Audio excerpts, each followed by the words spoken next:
আপনারা জানেন গত 27 তারিখ ভোর 6টা থেকে 9টা পর্যন্ত মগবাজারস্থ আদ্দিন হাসপাতালে 6টি নবজাতক শিশুর মৃত্যু ঘটে। ইন্না লিল্লাহি ওয়া ইন্না ইলাইহি রাজিউন। যে কারণে আমরা সহ আমাদের মাননীয় প্রধানমন্ত্রী সহ আপনারা সহ সকল দেশবাসী আমরা মর্মাহত। আমরা এই ঘটনাটিকে অত্যন্ত সিরিয়াসলি নিয়েছি। আমরা সবাই সেই ঘটনাস্থল পরিদর্শন করেছি। আইনানুগ কর্তৃপক্ষের পক্ষ থেকেও সেই জায়গা পরিদর্শন করা হয়েছে। আমরা আমাদের মহাপরিচালক স্বাস্থ্যের পক্ষ থেকে তদন্ত কমিটি তৎক্ষণাৎ গঠন করেছি। 3 দিনের সময় দেওয়া হয়েছিল তদন্ত প্রতিবেদনের জন্য। আজকে বিকাল 3টায় আমরা সেই প্রতিবেদন হাতে পেয়েছি। প্রতিবেদন আমরা পড়েছি। আমাদের পূর্ব প্রতিশ্রুতি অনুযায়ী আপনাদের সামনে প্রতিবেদনের মূল অংশটুকু, যেটা সারমর্ম, আপনাদের সামনে উপস্থাপন করতেছি। তদন্ত কমিটির পর্যবেক্ষণ। 1, তদন্ত কমিটি হাসপাতালটি পরিদর্শন পূর্বক ঐক্যমত পোষণ করেন যে ভবনটি হাসপাতালের কার্যক্রম পরিচালনার জন্য উপযুক্ত নয়। 2, তদন্ত কমিটির নিকট সংশ্লিষ্ট পোস্ট অপারেটিভ কক্ষ নম্বর 2 পরিদর্শন ও পর্যবেক্ষণ শেষে প্রতীয়মান হয় যে কক্ষটিতে দীর্ঘ সময় এসি বন্ধ থাকায় এবং স্বাভাবিক ভেন্টিলেশন কার্যক্রম না থাকায় প্রয়োজনীয় অক্সিজেনের মাত্রার ঘাটতি হয়েছে ও পক্ষান্তরে কার্বন ডাই অক্সাইডের পরিমাণ স্বাভাবিকের চেয়ে বেশি ছিল। 3, তদন্ত কমিটির সংশ্লিষ্ট কক্ষের দায়িত্বরত সকল সেবিকা, পরিচ্ছন্নতা কর্মী ও মৃত নবজাতকদের অভিভাবকগণের বক্তব্যে প্রমাণ পেয়েছে যে দায়িত্বরত সেবিকাদের দায়িত্বে চরম অবহেলা ও অসহযোগিতা ছিল। নবজাতকের আকস্মিক শারীরিক অবনতিশীল অবস্থায় হাসপাতালের সক্রিয় ইমার্জেন্সি মেডিকেল রেসপন্স ছিল না। অভিভাবকদের আহ্বানে সাড়া না দিয়ে সংশ্লিষ্ট নার্স কোন চিকিৎসককে বিষয়টি অবহিত না করে কালক্ষেপণ করতে থাকে। এমনকি নবজাতকদের মৃত্যু রোধে প্রয়োজনীয় উপযুক্ত যথাযথ চিকিৎসার ব্যবস্থাও করা হয়নি। 4, উক্ত কক্ষটি প্রায় 900 বর্গফুট, যেখানে 11 জন রোগী, নবজাতক এবং রোগীর লোকসহ প্রায় 50 জনের উপস্থিতি ছিল, যা ধারণ ক্ষমতার চেয়ে অনেক অনেক বেশি। 5, তদন্ত কমিটি উক্ত হাসপাতালের প্রশাসনিক দায়িত্বরত ব্যক্তিদের জিজ্ঞাসাবাদে প্রমাণ পেয়েছে যে বিদ্যমান প্রশাসনিক দায়িত্বে থাকা ব্যক্তিবর্গ একটি হাসপাতাল পরিচালনার প্রাথমিক শর্তগুলি পালনে সক্ষম ছিল না। যেমন: ক, উক্ত পোস্ট অপারেটিভ ওয়ার্ড 2 এ ভর্তি রোগীদের দেখাশোনার জন্য কোনো চিকিৎসক ছিল না। খ, উক্ত পোস্ট অপারেটিভ ওয়ার্ড 2 এ দায়িত্বরত সেবিকাদের জরুরি পরিস্থিতি মোকাবেলায় প্রয়োজনীয় প্রশিক্ষণ প্রদান করা হয়নি। গ, উক্ত পোস্ট অপারেটিভ ওয়ার্ড নাম্বার 2 এ আলো বাতাস চলাচলে ভেন্টিলেশন জন্য প্রয়োজনীয় পদক্ষেপ গ্রহণ করা হয়নি। ঘ, উক্ত হাসপাতালের পোস্ট অপারেটিভ কক্ষে রোগী, নবজাতক রোগীর অ্যাটেন্ডেন্ট সহ অতিরিক্ত সংখ্যক জনবলের উপস্থিতি নিয়ন্ত্রণ করা হয়নি। উক্ত হাসপাতালটির ভিতরে যত্রতত্রভাবে কাচের ছোট ছোট কক্ষ নির্মাণের ফলে হাসপাতালটি যথেষ্ট ঝুঁকিপূর্ণ মর্মে প্রতীয়মান হয়েছে। চ, তদন্ত কমিটি মনে করে ভবিষ্যতে বেসরকারি হাসপাতালের নতুন লাইসেন্স প্রদানের ক্ষেত্রে সংশ্লিষ্ট হাসপাতাল পরিচালনায় ব্যবহৃত ভবন পরিদর্শন পূর্বক পরিবেশ অধিদপ্তরের পূর্বানুমতি গ্রহণ বাধ্যতামূলক হিসাবে শর্তারোপ করা প্রয়োজন। মৃত্যুর সম্ভাব্য কারণ। যদিও অস্বাভাবিক মৃত্যুর ক্ষেত্রে ময়নাতদন্ত ছাড়া মৃত্যুর সুনির্দিষ্ট কারণ বের করা সম্ভব নয়, তথাপি পারিপার্শ্বিক অবস্থা পর্যবেক্ষণ, বিভিন্ন ব্যক্তিদের বক্তব্য, জবানবন্দি থেকে নিম্নলিখিত বিষয়গুলোকে মৃত্যুর কারণ হিসেবে বিবেচনা করা যায়। ছোট বদ্ধ কক্ষে অতিরিক্ত মানুষের উপস্থিতি, দীর্ঘক্ষণ এসি বন্ধ থাকা এবং বিকল্প কোনো ভেন্টিলেশনের ব্যবস্থা না থাকায় বাতাসে অক্সিজেনের পরিমাণ কমে যাওয়া এবং কার্বন ডাই অক্সাইডের পরিমাণ বেড়ে যাওয়া, যা নবজাতক শিশুর দীর্ঘ সময় টিকে থাকার পক্ষে অসম্ভব হয়ে পড়েছিল। সার্বিক মন্তব্য। সরেজমিনে ঘটনাস্থল পরিদর্শন, ভিকটিমের পরিবারবর্গের বক্তব্য, জবানবন্দি, হাসপাতালের চিকিৎসক, নার্স ও স্টাফদের বক্তব্য ইত্যাদি পর্যালোচনা ও পারিপার্শ্বিক সার্বিক অবস্থা বিবেচনায় তদন্ত কমিটি সর্বসম্মতিক্রমে এই সিদ্ধান্তে উপনীত হয়েছে যে মগবাজারস্থ আদ্দিন মেডিকেল কলেজ ও হাসপাতালে গত 27/5/2026 তারিখে ভোর রাত আনুমানিক 5টা হতে সকাল 9টার মধ্যে 6 জন নবজাতকের আকস্মিক মর্মান্তিক মৃত্যুর ঘটনায় উক্ত হাসপাতালে বর্ণিত সময় দায়িত্বরত চিকিৎসক না থাকা ও নার্স স্টাফ এবং সর্বোপরি হাসপাতাল কর্তৃপক্ষের দায়িত্বের অবহেলাজনিত বিষয়টি স্পষ্টভাবে প্রমাণিত হয়েছে। ধন্যবাদ আপনাদেরকে।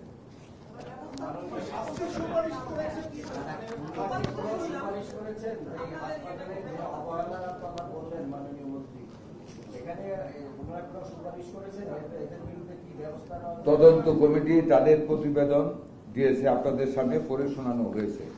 এখন আমরা কর্তৃপক্ষ এই প্রতিবেদন নিয়ে বসে বিদ্যমান আইনে যেই শাস্তি দেওয়া যায় আমরা সেটাই করবো ইনশাআল্লাহ।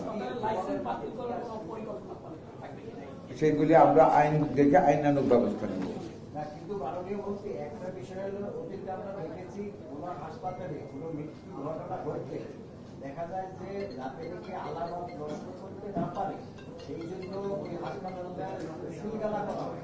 কিন্তু এখানে এরকম একটা মর্মান্তিক ঘটনা ঘটলো, 6টা বাচ্চা মারা গেল, সিলগালা করা হলো, যার কারণে অনেক আলামতগুলো লোপাট হয়ে গেল। একটা কথা আপনাদেরকে বলি, আমরা যেই পোস্ট অপারেটিভ রুমটা নন ভেন্টিলেটেড, যেখানে অক্সিজেনের থেকে অনেক বেশি কার্বন ডাইঅক্সাইড, ওইটা আমরা সিলগালা করে রেখেছি। পুরা হাসপাতালে 200-র উপরে রুগী আছে। পুরা হাসপাতালটা অরণে ছাড়েন আমরা বন্ধ করতে পারি না। 1, 2 নম্বর, সেটা আইন বহির্ভূত একটা কাজ। আমরা আমাদের যেটা আইনে যা আছে আপনাদেরকে প্রমিনেন্টলি বলি, আইন যা বলেছে তদন্ত করতে হবে। তদন্ত কমিটির পরে আমরা বসে শাস্তির বিধান কি আছে সেটা আমরা নিশ্চিত করব। এখানে যে আমরা আগামী 2 দিন বন্ধ, রবিবারের ভিতরে আমরা সিদ্ধান্তে বলবো ইনশাআল্লাহ। আপনারা সন্ধ্যার মধ্যে জানতে পারবেন। যে জায়গায় ঘটনাটি ঘটেছে এটি হচ্ছে প্রধানমন্ত্রীর কার্যালয় থেকে 2 কিলোমিটারের মধ্যে, এবং আপনি যে জায়গায় বসে আছেন প্রশাসনিক কেন্দ্র সচিবালয় থেকে 1 কিলোমিটারের মধ্যে। আমার প্রশ্নটি হচ্ছে যে তাহলে উখিয়া, বরগুনা, পটুয়াখালী এসব জায়গার অবস্থা তো বোঝাই যায়। এই রিপোর্ট পাওয়ার পরে আপনারা বেসরকারি হাসপাতালগুলো, এর মধ্যে আপনাদের অনেকগুলো মানে বিভিন্ন নির্দেশনার মধ্যেই আছে, নজরদারির মধ্যে আছে, কোন নতুন করে নির্দেশনা দেবেন কি? আমাদের নির্দেশনা আপনারা জানেন, আগেও বলেছি, আমরা কন্টিনিউয়াসলি পরিদর্শনে আছি। বরং এই ঘটনার পরে উই আর মোর সিরিয়াস। আমরা আরো বেশিভাবে পরিদর্শনে রাখছি, তীক্ষ্ণ দৃষ্টিতে রাখতেছি। আমরা এর মধ্যে গত 3টি দিন আমরা জুম মিটিং করেছি সিভিল সার্জন, জেলা প্রশাসক, বিভাগীয় প্রশাসক, বিভাগীয় পরিচালক প্রত্যেকের সাথে, এবং এইসব ব্যাপারে কড়া নির্দেশ দিচ্ছি। দিন দিন আমাদের নির্দেশনা এবং ব্যবস্থাপনা কঠোর থেকে কঠোরতর হবে স্বাস্থ্য সেবাকে নিশ্চিত করার লক্ষ্যে। আপনাদের কাছে সেটা পরিলক্ষিত হবে ইনশাআল্লাহ। মাননীয় মন্ত্রী, আমি বাংলাদেশে কাজ করি, আমার নাম মহিবুল্লাহ মহিব। তদন্ত প্রতিবেদনে সাধারণত আমরা দেখেছি যে তদন্তকারী কর্মকর্তা যারা থাকেন তারা একটা সুপারিশ করেন, বেশ কিছু সুপারিশ আমার থাকে, কিন্তু আমরা এই প্রতিবেদনে কোন ধরনের সুপারিশ দেখছি না। এটি কি যারা দায়ী তাদেরকে আড়াল করার কোন প্রচেষ্টা কিনা? আমার মনে হয় আপনি আমাদের প্রতিবেদনটাকে পুরোপুরি শুনেন নাই। এখানে একটা লাইন কিন্তু আছে যে 6 জন নবজাতকের আকস্মিক মর্মান্তিক মৃত্যুর ঘটনায় উক্ত হাসপাতালে বর্ণিত সময় দায়িত্বরত চিকিৎসক না থাকা ও নার্স স্টাফ এবং সর্বোপরি হাসপাতাল কর্তৃপক্ষের দায়িত্বের অবহেলাজনিত বিষয়টি স্পষ্টভাবে প্রমাণিত হয়েছে। কি প্রমাণিত হয়েছে? ওই মৃত্যুর জন্য প্রমাণিত হয়েছে। কাজে ওইটার সাথে এটাকে রিলেট করলে you will get the conclusion. আর ওই কনক্লুশনের ভিত্তিতে বিদ্যমান আইনে এবং বিধানে হাসপাতাল মঞ্জুরি আমরা যে আইনে, বিদ্যমান আইনে যে শাস্তি দেওয়া যায় সেই শাস্তির ব্যবস্থা আমরা ইনশাআল্লাহ করব।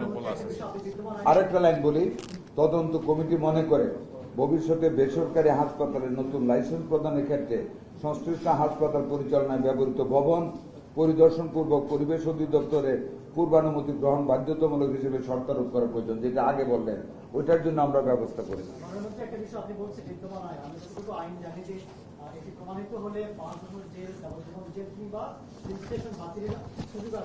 প্রথমটা একেবারেই সঠিক না। আমাদের আইনে যে প্রমাণিত হলে জেল দিতে পারবো, জেল দেওয়ার মালিক তো আমরা না, ইট ইজ দ্য কোর্ট। ওইটার জন্য ফৌজদারি একটা মামলা হয়েছে, মৃত্যু ফৌজদারি একটা হাসপাতাল মামলা বন্ধ হয়েছে। করে দিতে পারবেন।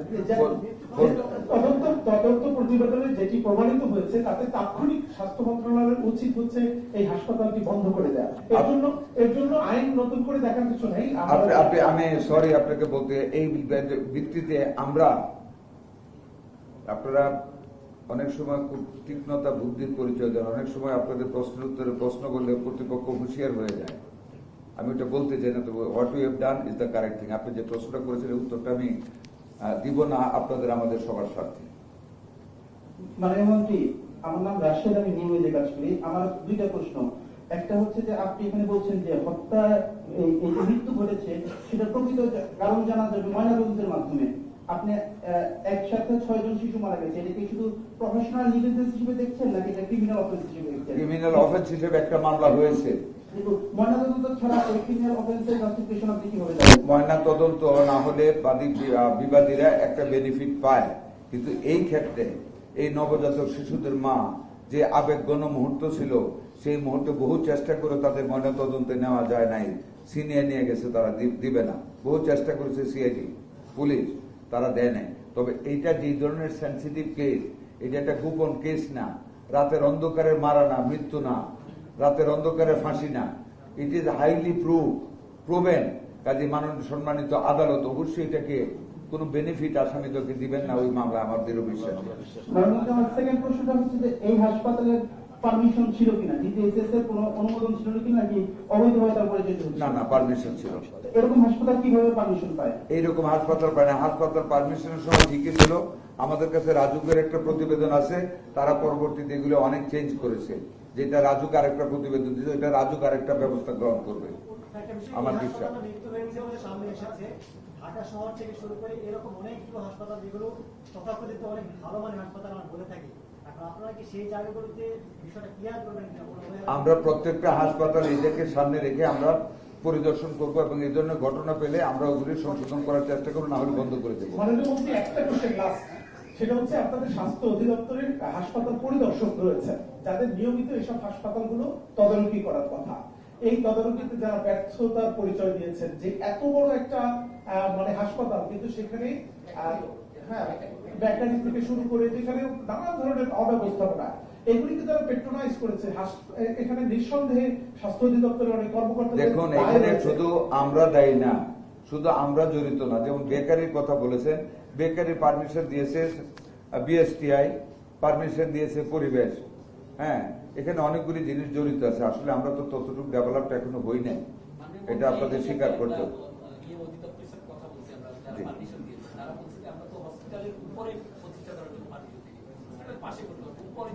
এটা যদি আপনাকে বলে থাকে, আপনি পাল্টা প্রশ্ন করা উচিত ছিল, তারা কোথায় করার জন্য কারখানাটা আপনাদের কাছে পারমিশন চেয়েছিল, ওনারা দেখেই পারমিশনটা দিয়েছেন।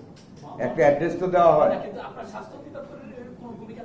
না, বেকারি আমাদের কাছে তো এটা আসতে হয় না, আমরা তো জানি না, এটা তো আমাদের কাছে আসে না, এটা তো পরিবেশ এবং বিএসটি এর কাছে যায়।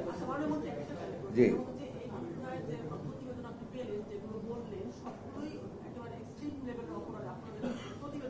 জি, সেক্ষেত্রে আপনাদের আসলে ব্যবস্থাটা এমন হবে কিনা যে পরবর্তীতে কোনো হাসপাতাল কর্তৃপক্ষ এই ধরনের অব্যবস্থাপনার সাহস না পায়, না করে? আমার দৃঢ় বিশ্বাস, আমরা যে কঠিন ভাবে এটা নিয়ে অগ্রসর হচ্ছে, যে তড়িৎ গতিতে যাচ্ছি, আপনাদেরও সহযোগিতা আছে।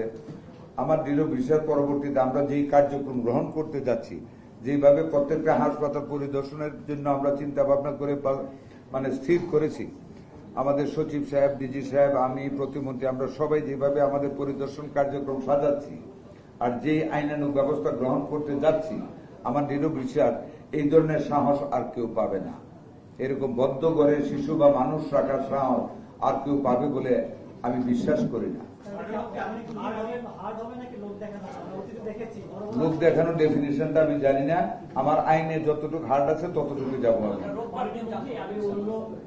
আর এবার মাফ করে দেওয়া যায় না। আজকে যে প্রসঙ্গ এটাতেই থাকেন, একটা বিষয় আমরা জানি আপনারা হাসপাতালে শৃঙ্খলা করার জন্য অনেক কাজ করছেন। আমরা গতকালকে একটা ঘটনা দেখছি, সোনারদি হাসপাতালের এখানে যে দায়িত্বরত পরিচালক আছে, তাকে রুম থেকে কি মধ্যে থাকেন না, না, এটা তো যেহেতু হাসপাতালের কনসার্ন না, এটা এটা আজকের ব্যাপার না। আমি বলি না, না, একজন এটা- হাসপাতালের পরিচালককে রুম থেকে বের করে দেওয়া হবে, এটা এটা কি দেখেন, আপনার কনসার্ন এসেছে কিনা? দেখেন যে হলের হোস্টেলে মারামারি হয়, আমরা হলে দেখেছি মারামারি বাইরে বাইরে হয়, একজন পরিচালক গ্রামে বাইরে বাইরে হয়। মারামারির সাথে লিপ্ত ওরা থাকবে না, না। আমি ওইটা আমারটা শেষ করি, ইয়া হয়। এখন ওইখানে কি ঘটনা ঘটেছে, কি কারণে কি হয়েছে আমরা কিন্তু এখনো জানি না, বা আমাদের কাছে কেউ তদন্ত চায় নাই, বা তারা কেউ কমপ্লেন করে না। কাজে এই ব্যাপারে আমি জানি না, এটা ব্যাপারে একটু জানা যায়। এবারে প্রতি বছর রিনিউয়াল হয় আপনাদের লাইসেন্স এবং সেটা ইন্সপেকশন করেই লাইসেন্সটা রিনিউ হওয়ার কথা। তো আপনার একটা বেকারি হয়ে গেছে, সেটা তো রাতারাতি হয়নি। আপনার যে কাঁচের স্ট্রাকচার তৈরি হয়েছে হসপিটালগুলোতে, সেটাও নিশ্চয়ই রাতারাতি তৈরি হয়। আপনারা বলছেন ছোট ছোট রুম করেছে, তাহলে যারা ইন্সপেকশন করার কথা, যে দপ্তর বা যারা করার কথা, তাদের কি আপনারা কোনোভাবে দোষারোপ করবেন কিনা? দেখুন, আপনাকে একটা সত্য ঘটনা বলি। সত্য বলতে আমি কার্পণ্য করি না। 9 তলার উপরে বেকারি যারা পরিদর্শন করতে যায়, তারা একটু নিটনেস দেখে, যেটা বাস্তবতা, এটাকে মেনে সাংবাদিক মানে রিপোর্ট করে, যায় নিটনেস দেখে, রুগীর সেবা হচ্ছে দেখে, কোনো কমপ্লেন পাওয়া যায় না দেখে, হাসপাতালের লাইসেন্স রিনিউ করে দেয়। That is the reality. 9 তলায় যে বেকারি করছে, আমি এটা ওইখানে আমার একটা আত্মীয় থাকে, এটা আমাদের কোনো অফিসে জানার কথা না, বিকজ এটা beyond the sea, beyond side, out of side. আমার আত্মীয় বলেছে ওখানে একটা বেকারি আছে। দেন আমি আমার ডিজিকে নিয়ে বলছি চলেন যাই দেখি বেকারি আছে কিনা। তখন আমরা 8 তলায় গিয়ে খোঁজ পাইলাম বেকারি এবং দাহ্য পদার্থে ভর্তি। একটা আগুন লাগবে যে মানুষ বাঁচবে, এরকম কোনো অবস্থানই সেখানে নেই। কিন্তু মাননীয় পোস্ট অপারেটিভ রুম, এটা তো আপনার একেবারে মানে যদি 5টা ইস্যু দেখতে হয় কোনো হসপিটালে, নিশ্চয়ই পোস্ট অপারেটিভ রুমটা দেখার মধ্যে পড়ার কথা। সেই জায়গাটা এভাবে যে কোনো ভেন্টিলেশন নাই, এভাবে চলছে, এটা কি তাদের দেখার মধ্যে পড়ার কথা? দেখুন, একটা post operative room, it was fully sealed, but it was covered by 2 ACs. That was enough. AC চলতো যদি, তাইলে কিন্তু অক্সিজেনের অভাব ঘটতো না, কারণ ইনফ্লো অ্যান্ড আউটফ্লো হতো, অক্সিজেনের অভাব ঘটতো না। যেই মুহূর্তে এসিটা, এটা তো একদিন না, প্রতিদিনই তাদের এতগুলি লোক থাকে, কাজে কোনোদিন কিন্তু মৃত্যু হয় না। ওই দিন মৃত্যু হয়েছে ডিউ টু দ্য রিজন যে অক্সিজেনটা বন্ধ ছিল। এক পেশে মানুষ শ্বাস ছেড়েছে, অক্সিজেন বিল্ড আপ করে, carbon die oxide build up করেছে, অক্সিজেন লোয়ার লাইনে এলডিএল এইচডিএল এর মতো লো হয়েছে। কাজে এটা কিন্তু পরিদর্শন কমিটি, এসি যে বন্ধ থাকবে এটা তো চিন্তা করতে পারে নাই আমার পরিদর্শন কমিটি, যে এসি বন্ধ থাকবে আর লোক মারা যাবে। মানে উইথ এসি এটা কি স্ট্রাকচার ঠিক আছে? With AC it is fine, কারণ অক্সিজেন তো হচ্ছে। এসি বন্ধ থাকলে তাদের উচিত ছিল শিফট করে ফেলা সবাইকে, ওইখানে অবহেলাটা, ডিউটি ডাক্তার ছিল মানুষের ধারণ ক্ষমতা তার চেয়ে কয়েকগুণ বেশি মানুষ অনেক বেশি ছিল, অনেক বেশি। এই জন্যই তো কার্বন ডাই অক্সাইডের বৃদ্ধি পেয়েছে। মাননীয় আমি সমকালে আছি, হাসপাতাল কর্তৃপক্ষ কিন্তু বলছে, this will be the last question, আমি মাপ চেয়ে বললাম। হাসপাতাল কর্তৃপক্ষ বারবারই বলছে তারা এই এসি বন্ধের ঘটনা বারবারই ঘটে, কিন্তু এইটা কি এমন হলো যে এই দিন এসি বন্ধ? ওদের কথা তো আমি বিশ্বাস করবো না, এবং 100% এসি বন্ধ করার কারণে হাইপার কেপনিয়াতে রোগীগুলি মারা গেছে অক্সিজেনের অভাবে, এতে কোনো ভুল নেই। Thank you very much. Sir, এই তদন্ত প্রতিবেদন তো দুইটা হওয়ার কথা। এই যে আপনি যেটা বলছেন, আমরা যেটা নাকি ন্যায় নীতি সঙ্গত, আমাদের এটা আমাদের ডিজি অফিসারই তদন্ত করবে, because the institution is under DG. Habibur Rashid সাহেবের নেতৃত্বে যে কমিটি, সেটা রিপোর্ট, সেইটা রিপোর্ট, মহসিন সাহেবের রিপোর্ট, ওটা তো আমরা মিনিস্ট্রি স্যাটিসফ্যাকশনের জন্য করেছি। We have not found any difference in this. This is the না, ওইটা আমার প্রতিবেদন, এটা আপনি ওইটার সম্বন্ধে আমাকে জিজ্ঞাসা, ওইটা আমার মন্ত্রণালয়ের দায়িত্ব আমরা করেছি, but this is the legal committee, ডিজির নেতৃত্বে, ডিজির। হোল টিমকে ধন্যবাদ, হোল টিমকে ধন্যবাদ।